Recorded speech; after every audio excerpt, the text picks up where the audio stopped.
وہ ایک بہت اہم وجہ ہے کہ پاکستان کا فٹ بال پروگریس نہیں کر سکا. اس کے ساتھ ساتھ میں یہ بھی ضرور کہوں گا کہ ایک ویژن ہوتی ہے اور ایک گول سیٹنگ ہوتی ہے کہ ہم نے کتنے سال میں فیفا ورلڈ کپ کوالیفائرز کی سٹیج کو کراس کرنا ہے. تو میں سمجھتا ہوں کہ پلیئرز سے بہت زیادہ یہ ایڈمنسٹریٹو گیپس ہیں جس کی وجہ سے پاکستان فٹ بال اپنا صلاحیت کو ورلڈ سٹیج پہ ظاہر نہیں کر سکا. دراز ہو گیا ہے ہماری پاکستان فٹ بال فیڈریشن ہے وہ انٹرنل پرابلم سے دوچار ہے. ٹھیک ہے, اس وقت ہمارے اوپر فیفا نے ایک نارملائزیشن کمیٹی جو ہے وہ ہمارے امپلیمنٹ کی بھی ہے جو کہ فیڈریشن کو چلا رہی ہے, اور یہ صورتحال 2015 سے چل رہی ہے. پاکستان فٹ بال میں کام بہت زیادہ ہو رہا ہے. ایک تو نیشنل ٹیمز اور بوتھ مین اینڈ ویمن پہ کام ہو رہا ہے. اس میں دو بہت امپورٹنٹ چیزیں ہوئی ہیں. ایک تو یہ کہ ہم نے ان کی جو کیمپس میں آنے کی جو ریمیونریشن تھی, جو تنخواہ تھی, وہ 12,000 روپے سے بڑھا کے 4 لاکھ روپے کر دیا, اور یہ فیفا کی سپورٹ کے تھرو ہوا ہے. اور ہم نے مینس ٹیم اور ویمنس ٹیم کی ویجز میں پیرٹی بھی کر دی ہے.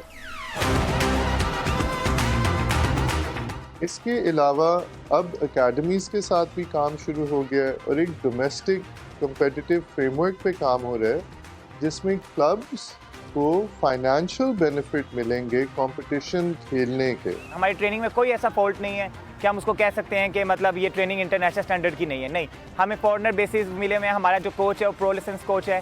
ہمارا کوچ انٹرنیشنل اسٹینڈرڈ کے اوپر میچ کرتا ہے. ہمارے پلیئرز انٹرنیشنل اسٹینڈرڈ کے اوپر میچ کرتے ہیں. اور ہم لوگوں کو اگر اسی طریقے سے کنٹینیوٹی رہی اور ہم لوگ اسی طریقے سے ایونٹس کھیلتے رہے, کنٹریز کا کھیلتے رہے, تو اور کچھ نہیں تو میرا خیال ہے کہ بہت جلد پاکستان ورلڈ کپ کی طرف جا سکتا ہے. اگر گورنمنٹ پاکستان ایک سٹیپ اٹھا لے کہ جتنے پاکستان میں ڈپارٹمنٹ ہیں یا فیکٹریز ہیں وہ اپنی سپورٹس ڈپارٹمنٹ بنائیں, اپنے گراؤنڈیں بنائیں, اپنی ٹیمز بنائیں, پھر ہم سوچ سکتے ہیں آگے کی ایشیا میں ہمارا کہیں نام سٹینڈ کرے گا. شاید ہماری ٹیم ابھی اس سٹیج پہ نہیں ہے کہ ہم ورلڈ کپ میں حصہ لے سکیں, تو اگر بہت اچھی طرح محنت کریں تو 12 سے 15 سال منیمم ہے کہ ہم اسپائر کر سکیں فیفا ورلڈ کپ میں کھیلنے کے لیے.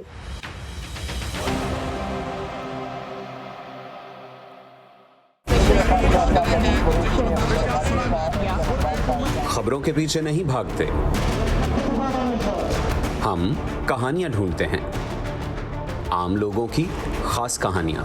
میں کوئی ان سے الگ مخلوق تو نہ تھی, تو کیوں نہ میں ایک ایسا کام کروں کہ جس میں میں مہارت حاصل کروں, اور وہ نیکی کیا ہو. جو چھوٹی چھوٹی کوششوں سے بدل رہے ہیں بے شمار زندگیاں. مجھے جب بھی ضرورت ہوئی مجھے انہوں نے ماشاءاللہ قرضہ دیا اور میرا کاروبار بہت اچھا چلا. لا رہے ہیں اپنے ارد گرد بڑی تبدیلیاں. اکثر جو یہاں بچے ہیں نا وہ بھیک مانگنے والے بچے ہیں, اور جب یہ بچے اسکول میں آئے تو بہت سارے بچے خوش ہو رہے ہیں. آج وہیں عورتیں بے ہچک اپنے پلانٹوں پر مطلب اپنے گوٹ کے پلانٹ پر آتی ہیں, پانی بھرتی ہے. ہم جاتے ہیں خبروں سے آگے. میں ہوں نیلوفر مغل, سمن خان, سعدیہ زبران جھا, عمر فاروق, چترا ڈار, جیتی آرانی, مرتضیٰ زہری. ہم ہیں وائس آف امریکہ.